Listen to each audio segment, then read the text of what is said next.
Se ele tinha liberdade de estar brincando, daí eu tenho que dizer que não, que a gente vai aprender. Então isso cria um polêmico assim com as crianças. Mas assim, com a insistência, com a ajuda dos pais, ele consegue assim de saber. Mas no primeiro momento ele cria esse polêmico.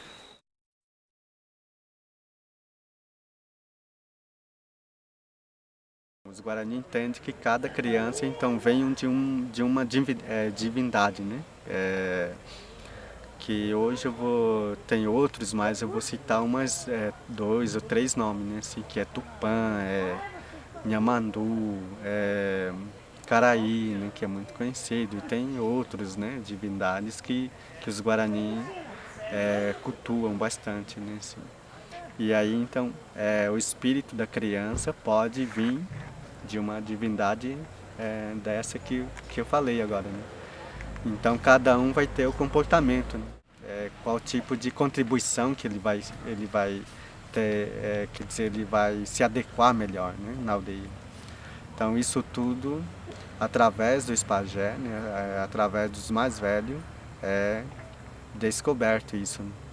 Então onde a aldeia, a família sabe que a criança vem de tal divindade, né? Então tem que ser tratado assim, né? Então já sabe que o comportamento dele é assim.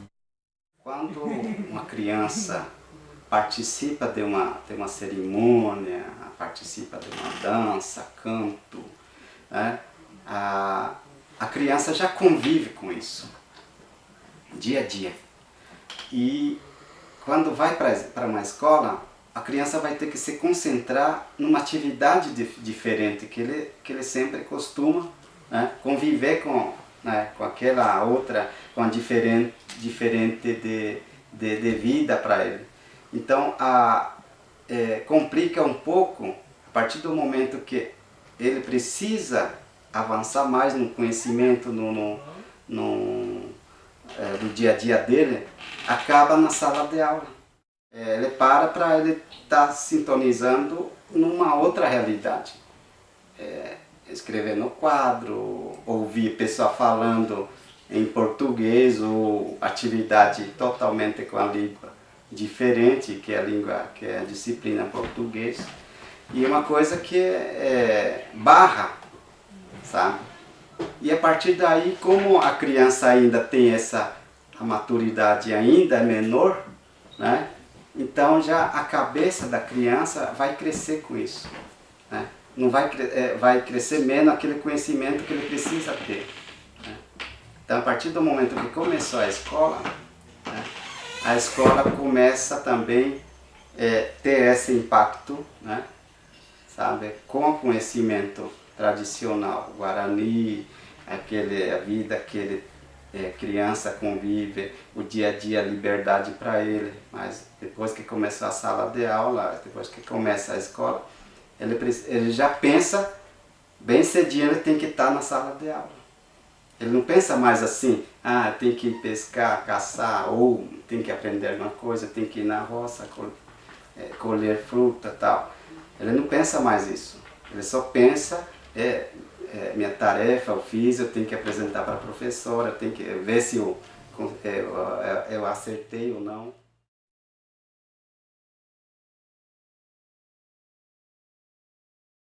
O professor tem que saber ensinar, né? Digamos, professor bilíngue. Professor bilíngue, ele já ensina as coisas do Juruá e as coisas dos Guarani, né? Então é por isso que o professor tem que estar preparado, e bem preparado mesmo para isso, porque é o que eu sempre falo às vezes, que o futuro das crianças depende dos professores Guarani hoje, né?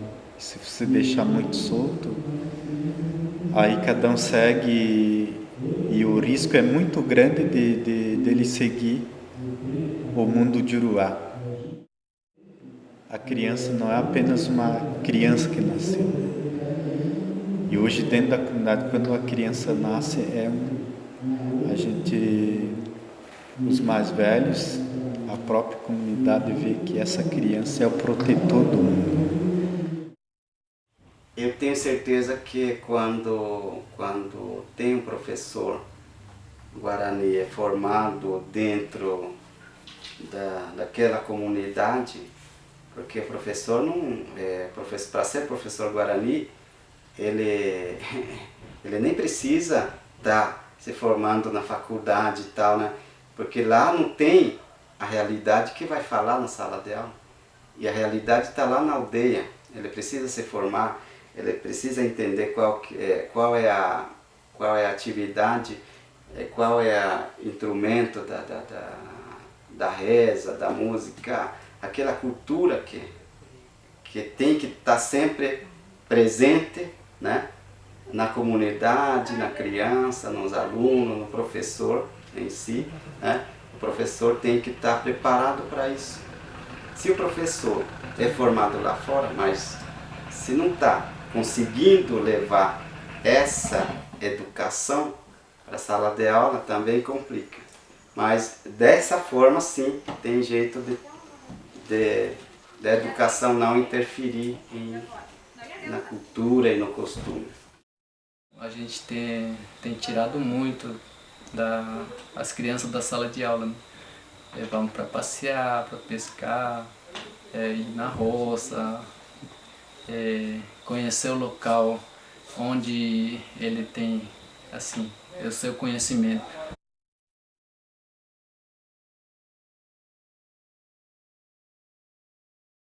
O desafio maior nós tínhamos que, os professores, a liderança, a comunidade tem que enfrentar, né? É uma modalidade que vem, né, afetando também a comunidade, o jovem, a criança, né, que nem hoje tem televisão, né, sabe? Que interfere muito assim a ideia das crianças, principalmente da comunidade. Então o desafio nós precisamos ter mais acompanhamento, né, politicamente. Nós temos que ter acompanhamento direto, né, pessoa, para estar formando essa pessoa, esse professor, né, para estar dando aula naquela comunidade. Como trabalhar, qual a linha devemos seguir com a educação indígena? Porque, assim, a gente tem, eu como vice-diretor, eu tenho sofrido alguma pressão de dois lados, né? Porque a comunidade quer uma educação de uma forma diferente. E, assim, o Estado, ou seja, aquele que se envolve na educação indígena, ele já quer a educação indígena de uma outra forma. Então cria essa barreira, cria esse conflito para que a escola avance. Mas para isso tem que ter uma escola especificada, que tenha a estrutura assim, indígena. Então eu acho que o desafio dos professores mesmo é saber escrever, falar bem a seu idioma,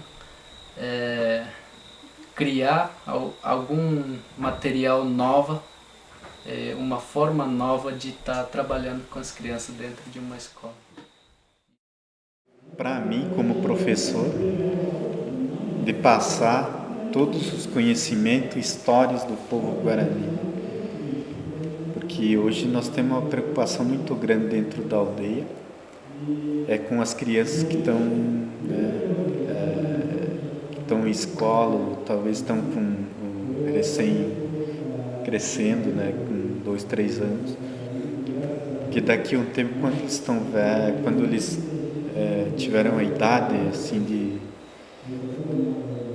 de saber como é que era a cultura e qual a relação dos dois, da cultura não Juruá, do Juruá, do mundo Juruá e o Guarani, nós vamos estar velhos, né? E os velhos que existem hoje nas aldeias não vão existir mais, né? Então esse é o desafio do professor e da própria liderança. E o desafio não é apenas só passar, mas também registrar, né? Deixar registrado os conhecimentos, né, dos mais velhos, que, por exemplo, eu na minha aldeia, o que eu consegui dos mais velhos, eu pretendo deixar tudo em registro, para que os meus alunos daqui a 10, 15 anos vejam aquele registro e dizer que isso foi uma luta que o nosso professor, o nosso cacique teve. É talvez assim a criação, né, da própria política, né, quanto à educação que pode respeitar, né, assim, a cultura, né, indígena, porque hoje a educação indígena, assim, escolar, né, assim, está inserido no próprio estado, na própria secretaria, né, onde que também que tem relação com outras escolas, né, não indígenas. Né? Então, as escolas indígenas está nessa condição, né, de igual, né? Então, onde então não tem talvez uma secretaria específica, né, só para cuidar das políticas que envolvem a escola indígena. Né? E com isso, então, se encontra muita dificuldade, né, para poder realmente atender, né, assim, ou talvez promoção do seu direito, né, que tem para os povos indígenas. Um sistema próprio, né, para escolar indígena. E agora, enquanto a lei, né, assim, enquanto a legalidade, né, isso pela lei, então já tem base suficiente, né, para que a escola indígena, né, assim, escolar indígena, se torne realmente uma escola indígena, né, assim, na sua totalidade, né, assim, que tenha liberdade, né, de funcionamento, né, dentro da aldeia. Né? Porque através de não existência dessa política própria, né, de um sistema próprio, né, para a escola indígena, então ela encontra muitos obstáculos, né, para funcionar, né, dentro da escola, dentro da aldeia indígena.